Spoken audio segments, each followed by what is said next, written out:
Hey, everybody, and welcome back to the Hat and Beard Show. It's a beautiful, snowy Tuesday morning here in mid Michigan. And, now that we're into the off season, I think we got 17 or 18 weeks now before the kickoff of the 2025 NFL season. And there's a lot in between then and now. We got draft, we got free agency, we got mini camps and training camps and preseason. But right now, we are a little just easing into the off season here, guys, and we're gonna be kind of having to do a lot of content. Gonna be taking some dives and some looks at some spots here. We know here that I'm a big fan of the Lions addressing the defensive line, getting more push with Aidan Hutchinson. So today we're going to be kind of taking a little look here from SportsIllustrated.com, a little look at the Lions defensive end room, right? Because we know that once Aidan Hutchinson went down, we lost almost all push along the defensive end, or a defensive line as far as generating a pass rush. And it just was a fallout from there, right? I mean, Hutch finished the season with a busted leg and still was our lead sack guy. We did manage to bring in Za'Darius Smith, as you guys recall, right at the trade deadline, which is what we all kind of wanted. And there you see Big Z right here, front and center. Although beneficial, he's no Aidan Hutchinson. And I don't think that he was ever intended to be Aidan Hutchinson. I never viewed him that way. And if you viewed him to come in and be the replacement for what we lost with Aidan Hutchinson, you are a fool. Okay, Za'Darius Smith, his skill set is not that of Aidan Hutchinson. His skill set is exactly that of what he is brought in to be, what he was in Cleveland, a complementary piece to your primary rush edge in Myles Garrett, right? And there's another name we've seen pop up a lot, linked to the Detroit Lions, but let's just go ahead and nip that in the bud. That's never going to happen. We don't have the money for for Myles Garrett. There's no way that our contract salary cap can hold the guaranteed money that he's got coming in. There is another guy that we could talk about. Maybe we'll address that a little bit later on. But today we are looking at who we have on roster right now, kind of looking at some of the dollars of it and see a few of the guys who make sense to maybe let walk, and maybe a couple guys that a case could be made to keep them around in-house based on just the effort, production level, and overall symmetry that they have with the team, with the guys that are already in place there. Now, it could be said that you could address this problem in the draft, and I have a draft prospect pulled up here that we're going to take a little look at who should be there unless he skyrockets through the combine and just climbs up boards. But we got a guy here we can look at who could be a nice complimentary piece to Aidan Hutchinson. But, hey, guys, before we do me a solid. Why don't you walk on over to the subscribe button and subscribe to the channel if you're new here. Go ahead and ring that notification bell so that you never miss out on any future content. Slap like if you enjoy the video.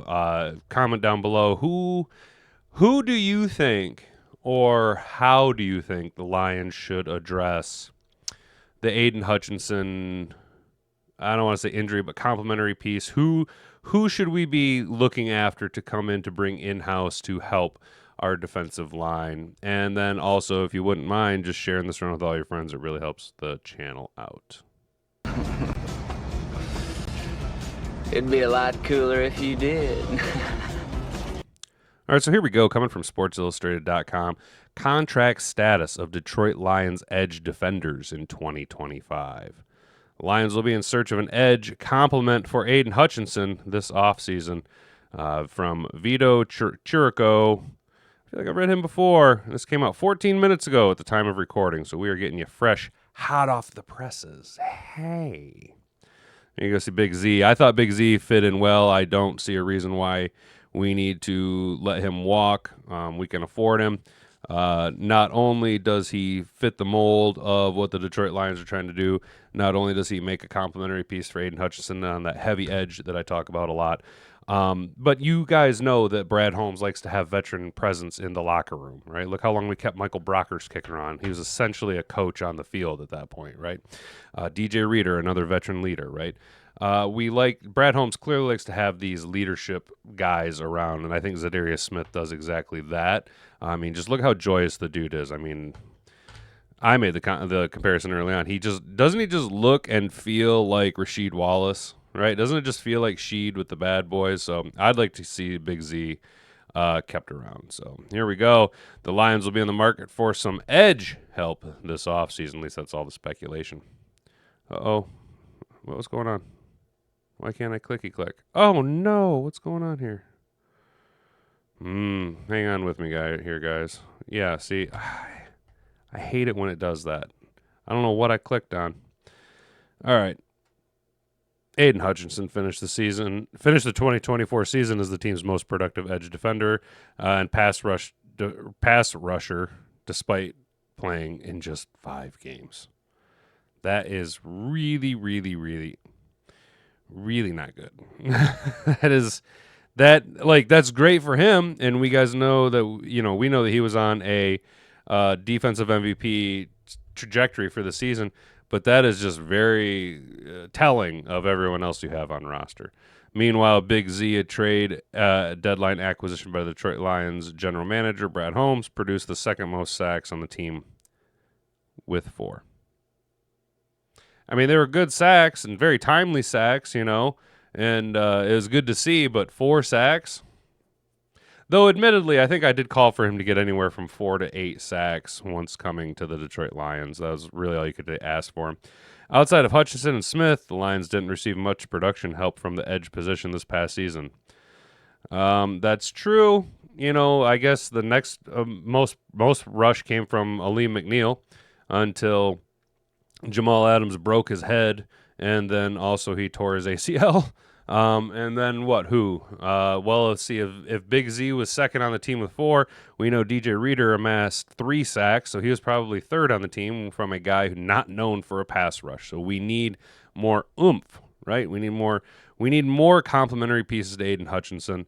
That, of course, is assuming that he comes back being the same guy that he was. Excuse me.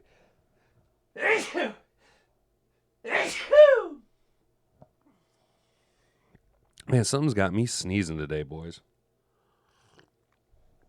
Sorry about that. Appreciate you hanging around, So here we go. Does Aidan Hutchinson come back healthy? If he does, we need to have another bookend. If he doesn't come back healthy, we're not even going to talk about that type of a scenario, right? So here we go. Aidan Hutchinson, the Lions' best rush defender. Best edge rusher, finished the 2024 campaign on the injured reserve after fracturing his tib fib in Week 6 against the Cowboys, yet he still recorded a team-leading 7.5 sacks this past season.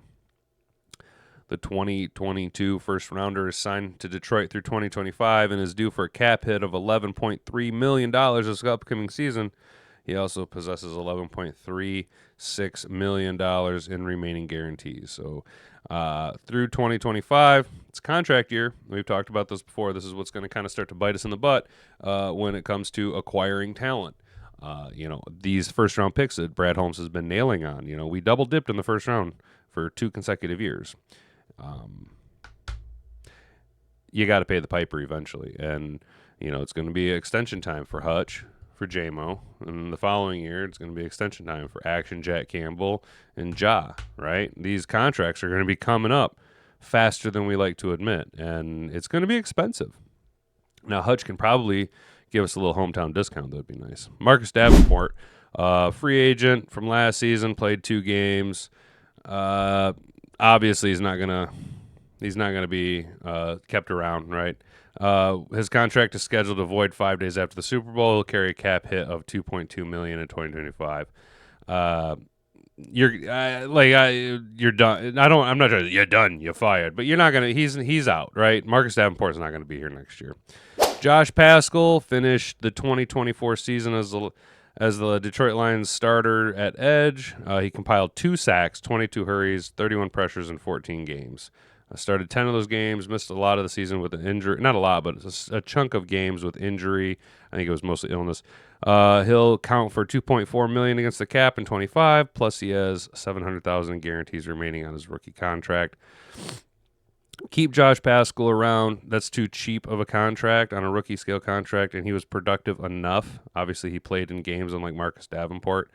Josh Paschal could develop into a Za'Darius Smith type player. I've always said that he's kind of got a wide frame and a big, big ass, so he can set the edge and not going to really generate a lot of push. Big Z, speaking of Big Z, we talked about him at the trade deadline. He was Detroit's best pass rusher, not named Aidan Hutchinson in 2024. He finished with 4 sacks in 8 games with the Lions after being acquired from the Browns. He will be due $5.7 million for the upcoming season. There's no guarantee that Smith will be a member of the Lions in 2025, though. The escalators in his contract that will kick in over the next 6 months could end up costing the organization another $5.25 million in 2026. That's when our contract salary cap really starts to get tight.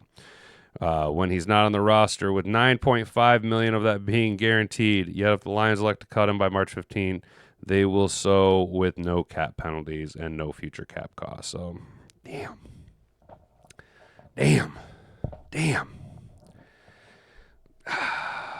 So what do you guys think? Comment down below. Do we keep Big Z around? Is he worth it? Is he worth? Oh, jeez, man. $9.5 million in guarantees. That's a lot of money, man. It's a lot of money, especially when you start getting down to the nitty-gritty of it. I'd keep him. You know what? Luckily, I'm not Brad Holmes. That's not my decision.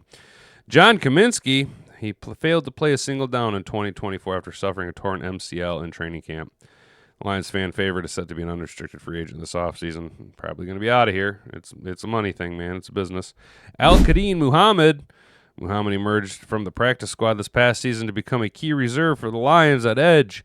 He ended up recording 3 sacks, 19 QB hurries, and 24 pressures in 9 games. The 29-year-old is scheduled to be an unrestricted free agent this offseason.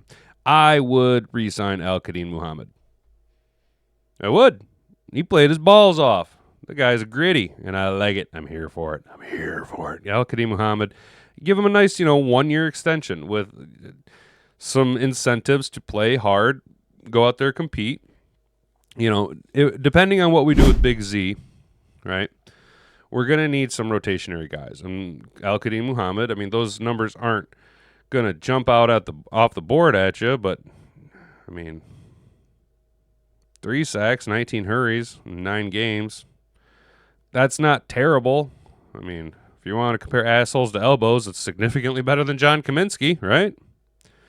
All right, we're not going to go through it. Yeah, we're not going to go through the rest of these guys. A lot of practice squad dudes, a lot of, Mitchell Agude, he is a practice squad guy. Jonah Williams, these guys are all kind of, I'm trying to say, they're Jags. They're just another guy, right? They're not somebody that we need to really concern ourselves about.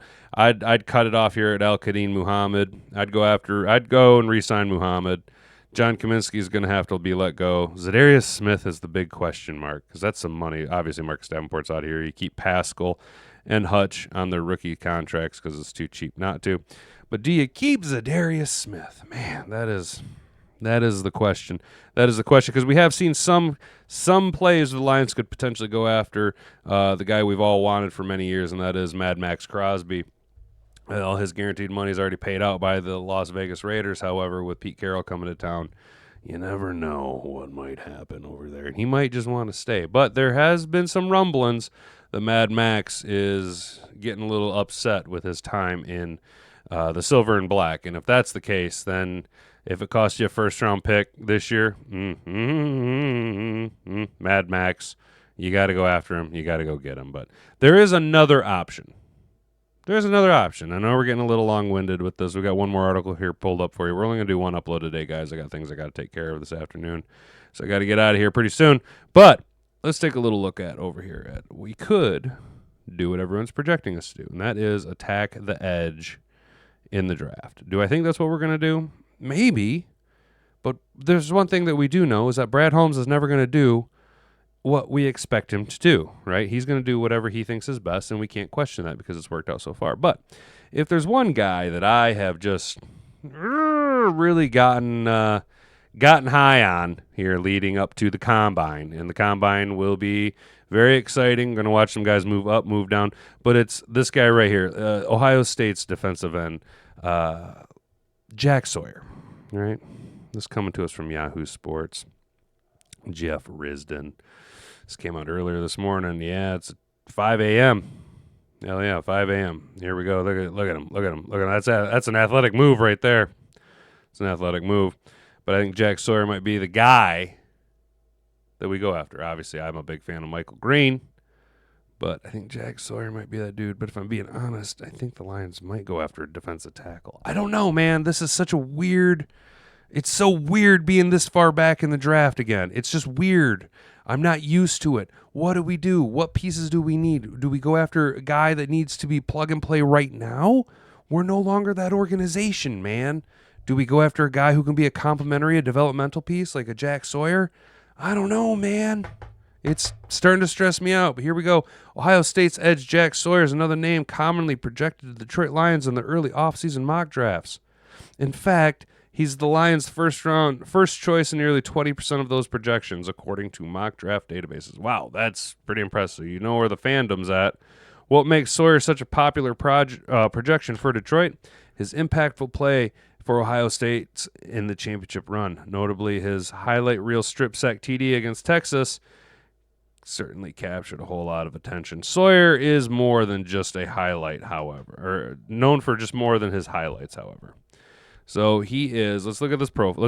We're gonna get a quick profile and then we'll get up out of here, right? So Jack Sawyer is a defensive end from Ohio State, well muscled, 6'5", 240 pounds, listed by Ohio State. That could measure in bigger than that, right? He's probably gonna come in. I mean, if he's 260, if the combine's gonna be real accurate, expect him to be 265, maybe even if that cat can get up to 270 and not be fat. Whoo, that's a big lad out there at the edge. That is a nice piece for Aidan Hutchinson to play with. He notched 9 sacks and 3 forced fumbles in 59 total tackles in 16 games in 24. 2-time academic All Big Ten. That is something that, yeah, athletes can have all of the athletic accolades that you want, but when you're a top-level, first-round projected talent who is also an All-American, All-Academic, right? All Big Ten, All Academic. That is very impressive. He was a 5-star recruit and a 4-year full-time player at Ohio State, right? And he turns 23 in May. So my guy has been playing at a high level for a very, very long time, right? Positives with Jack Sawyer. He's a great edge setter without losing sight of his rush, right? So we want a guy to set the edge so that Hutch can collapse him in, right? That big bookend, that heavy end that I talk about, right? He's refined, consistent stack and shed skills on the outside, long, powerful arms, and developed upper body strength. He's good square up tackler in the box and right off of right off of offensive tackles. Gotcha. He's a good square up tackler in the box and right off the offensive tackle. So he's good at blocking out. Like he's got a solid frame to him, right? Good square up tackler. So he really squares up on guys. His fundamentals are sound. Powerful leg drives as a bull rusher. Good balance of out of contact and quick recover from a fake. Has a nice power to speed off his rip and leverage moves. Right, that's nice. That's what we like to see. A nice power to speed ratio off of your rip and leverage moves. That means you're really utilizing every aspect of it. You're forcing when you need to. Once you hit that fulcrum, you're then able to switch off of the muscle and go directly into a speed, utilizing the leverage against your man. And he plays with infectious emotional intensity. That is exactly the type of guy that we want right there. However, there are some negatives. Not unathletic by any means, but Sawyer doesn't win the twitch or with burst. So he is a boulder. He's a tractor out there. He's not a Ferrari. We got a heavy set motor in this guy. He's going to work. He's going to put his hard hat on. He's going to come and he's going to grind it out. And he's going to beat you into the dirt, right?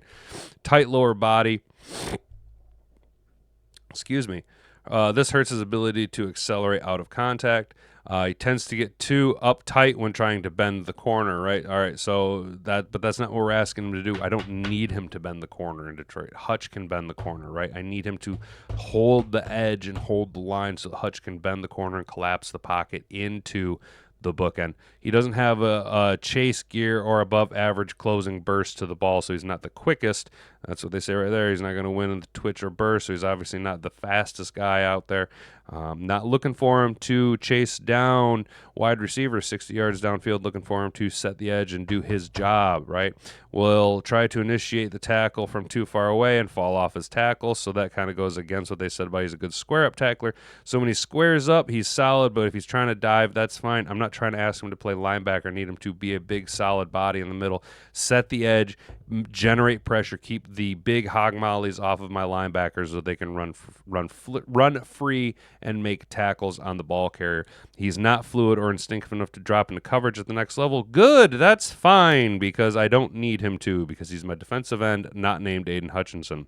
Overall, it's immediately evident in every Buckeyes game that Sawyer is a Dan Campbell kind of player. His football IQ, play-to-play intensity, and passion for the game are patently obvious. Sawyer is a pretty effective power